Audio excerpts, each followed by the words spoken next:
आता जवळपास वाजते 1:30. सकाळी लवकर उठून कामाला सुरुवात केली, त्या अजून काम चालू आहे.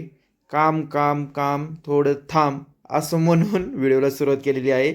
तर आजची दिनचर्या तुमच्याशी शेअर करतो. दुपार झाली तरी काम काही संपायचं नाव घेत नव्हतं. शेवटी मग आपण एक छोट्या मुलाला भेटलं. त्या छोट्या मुलाचं जरा बोलणं ऐकूया. कियान काय? कियान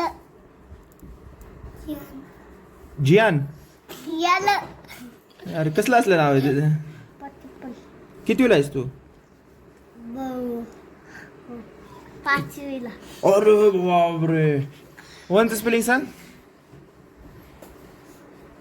मला ते नाही बरं बरं, कितीच येतं मग? काय कितीचं येतं? पाच 5 येतो होय. किती वर्षाचा आहेस तू? दोन 2. 2 दुसऱ्या वर्षीच 5वीला टाकलं होय तुला? अरे थोड्याच वेळात टेरेसवरती गेलो. टेरेसवरचा व्ह्यू पाहून नंतर पुन्हा आपल्या कामाला सुरुवात केली. काम चालूच होतं. संध्याकाळी उशीरपर्यंत काम चालू राहिलं. त्यानंतर घरच्यांबरोबर थोडा मालिकेचा आनंद घेतला आणि नंतरने मित्राला भेटायला गेलो. मित्राला भेटून संध्याकाळी घरी आलो. अशा प्रकारे आजचा दिवस आपला होता. भेटू पुढच्या दिवसामध्ये.